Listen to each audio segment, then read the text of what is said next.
ناظرین السلام علیکم۔ آپ دیکھ رہے ہیں میرا یوٹیوب چینل PMC اور میں ہوں آپ کا میزبان ڈاکٹر حفیظ پاشا سویا۔ ناظرین، آپ میرے اس چینل کے تھرو ایک سٹوری سن پاتے ہیں جس کو ہم بولتے ہیں کور سٹوری وتھ پاشا۔ آج کی میری جو کور سٹوریز ہیں وہ گزشتہ 2-3 دن قبل اسلام آباد ہائی کورٹ کے اندر پاکستان تحریک انصاف کے چیئرمین جناب عمران خان کے خلاف جو توہین عدالت کی کارروائی کے دوران فرد جرم جو عائد ہونی تھی اس کے سلسلے میں، اور اس کے ساتھ ساتھ میری دوسری سٹوری اس کے ساتھ جو ریلیٹڈ ہے وہ بھی پاکستان تحریک انصاف کی ایک اپیل جو کہ انہوں نے ممبر قومی اسمبلی کے استعفوں کے سلسلے میں راجہ پرویز اشرف صاحب جو کہ اس وقت اسپیکر ہے قومی اسمبلی کے، ان کے یکمشت استعفے قبول نہ کرنے کی بنا پہ انہوں نے یہاں پہ سپریم کورٹ کے اندر اپیل دائر کر رکھی ہے، اس کی بھی سماعت ہوئی۔ ناظرین، اس سے پہلے کہ میں ان دونوں سماعتوں کا ذکر آپ تک کروں، میری آپ سے ہمبل یہ ریکویسٹ ہے کہ آپ میرے اس چینل کو جو ہے وہ سبسکرائب کر دیجئے تاکہ میری ہر آنے والی ویڈیو جو ہے وہ آپ کو وقت کے اوپر اویلیبل ہو سکے۔ جی ناظرین، سب سے پہلے ہم اسلام آباد ہائی کورٹ کا ذکر کرتے ہیں۔ اس ماہ کی 22 ستمبر کو پاکستان تحریک انصاف کے چیئرمین جو کہ سابق وزیر اعظم پاکستان بھی جناب عمران خان، ان کے خلاف توہین عدالت کی کارروائی کا جو ہے اس کی سماعت ہوئی۔ سماعت سے قبل ہی جیسے ہی سماعت یہ شروع ہوئی، پاکستان تحریک انصاف کے چیئرمین جناب عمران خان روسٹرم پر آئے اور انہوں نے آنریبل چیف جسٹس اسلام آباد ہائی کورٹ اطہر من اللہ کی سربراہی میں قائم 5 رکنی جو لارجر بینچ ہے اس کے سامنے یہ کہا کہ میں اس سلسلے میں معافی مانگنے کے لیے تیار ہوں۔ اس پہ چیف جسٹس اسلام آباد ہائی کورٹ جناب اطہر من اللہ صاحب نے ریمارکس دی۔ ان کا یہ کہنا تھا کہ اگر آپ کو احساس ہو گیا تو یہ خوش آئند بات ہے،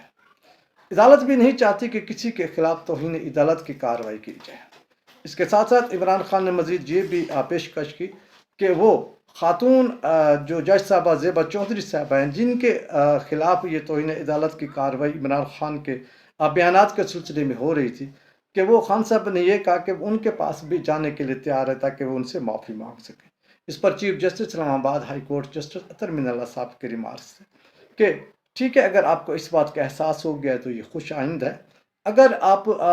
زیبا چودھری صاحبہ جو کہ خاتون جج صاحبہ ہیں ان سے معافی مانگنا چاہتے ہیں تو یہ آپ کا ذاتی فیل ہو سکتا ہے، آپ جائیں یا نہ جائیں اس کے بارے میں عدالت کوئی ڈائریکشن نہیں دے گی۔ اس کے بعد آنریبل چیف جسٹس اطہر من اللہ صاحب نے 29 ستمبر تک یہ حکم دیا عمران خان صاحب کو کہ وہ اپنا اس سلسلے میں بیان حلفی جمع کروائیں اور 3 اکتوبر تک یہ سماعت ملتوی کرتے ہیں۔ اب اس کے بعد ذکر کرتے ہیں سپریم کورٹ کا، جہاں پہ پاکستان تحریک انصاف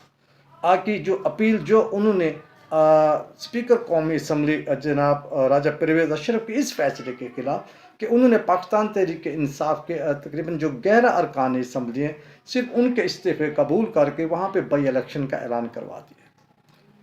اب پاکستان تحریک انصاف یہ چاہتی ہے کہ یہ جو انہوں نے ان کے ارکان اسمبلی جن کی تعداد تقریباً 123 بنتی ہے انہوں نے استعفے دیے، ان کا موقف یہ ہے کہ یکمشت 123 ارکان اسمبلی کے استعفے جو ہے قبول کیے جائے اور 123 ہی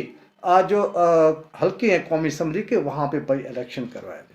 اس سلسلے میں پہلے پاکستان تحریک انصاف جو ہے اسلام آباد ہائی کورٹ کے اندر گئی، لیکن اسلام آباد ہائی کورٹ نے پاکستان تحریک انصاف کی اس درخواست کو ریجیکٹ کر دیا۔ اب پاکستان تحریک انصاف اس درخواست کو لے کر، اپیل کو لے کر جو ہے وہ سپریم کورٹ پہنچی ہوئی ہے۔ اسی دن ہی سپریم کورٹ کے chief justice honourable Umar Ata Bandial صاحب جو ہیں ان کی سربراہی میں 2 رکنی بینچ نے اس کی سماعت کی۔ اس دوران chief justice of supreme court honourable Umar Ata Bandial صاحب نے جو ریمارکس دیے،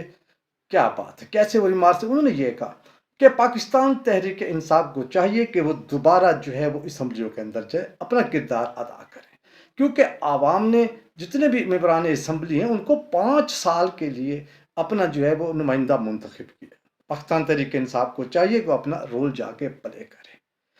اب اگر ہم اس جو ہے ریمارکس جو کہ آنریبل